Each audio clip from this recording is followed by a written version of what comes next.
ये जो उपाय बता रहा हूं, इस उपाय के माध्यम से आप अपने घर के मंदिर से ही ये पता लगा सकते हैं कि आपके पितर हैं या नहीं है। यदि हैं तो वो किस स्थिति में है। पहली बात, यदि आपके घर में पितृ दोष यानी कि पितृ संबंधी कोई भी समस्या होगी तो आपके घर में जैसे ही आप खाना खाने के लिए बैठोगे शाम का या फिर सुबह, लड़ाई जरूर होगी। या फिर जब भी अमावस, पूनम, मंगलवार या शनिवार आएगा उस वक्त नुकसान जरूर होगा। या फिर आपके बनते बनते काम है वो बिगड़ जाएंगे, यानी कि 90% तक काम जाकर वो बिगड़ जाएंगे। या फिर जिस काम में आपको महारत हासिल है वो काम ही आपको बुरा लगने लग जाएगा। आप में आलस आएगा, नींद ज्यादा आएगी, इरिटेशन होगा, लड़ाई झगड़ा करोगे और लड़ाई करने के बाद में आप पछताओगे कि यार मैंने ये क्या कर दिया, क्योंकि आपके मस्तिष्क और आपके शरीर पे किसी और का कंट्रोल होता है। जिस घर में पितृदोष होता है उस घर में सुख, संपत्ति, वैभव, धन ये कतई नहीं आ सकते, और आते भी हैं तो वापस चले जाते हैं। यदि आपके घर में पितृदोष है तो आपका काम नहीं बनेगा, टेंशन रहेगी और धीरे धीरे आपका शरीर है वो सूखता जाएगा।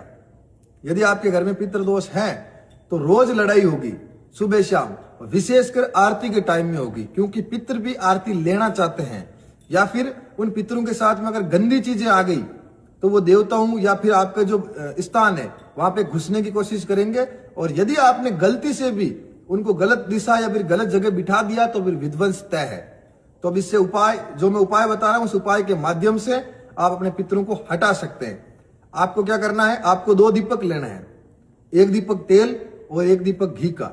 और जो बाट है वो आपको रोली यानी मोली की बनानी है।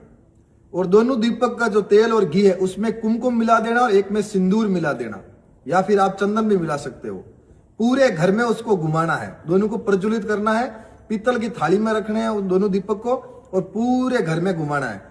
उस थाली में थोड़े से चावल, इत्र की शीशी, थोड़ा सा कोई भी हलवा, खीर या फिर कोई भी चीज ऐसी वो उसमें रखनी है।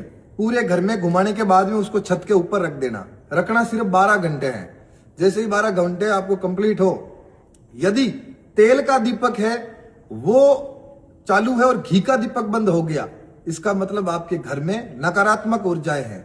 और अगर तेल का दीपक बंद हो गया और घी का चालू है, इसका मतलब पितृ है वो परेशान कर रहे हैं। यानी कि हम दोनों दीपक में ये तोलने की कोशिश कर रहे हैं कि कौन सा सही और कौन सा गलत है। तो जो तेल है वो प्रतीक होगा नकारात्मकता का, जो आप जलाओगे। तो यदि वो चालू रह गया तो नकारात्मकता है और घी वाला चालू रह गया तो सकारात्मकता, यानी देवता सही है। दोनों ही यदि चालू रह गए तो यानी कि स्थान गलत है।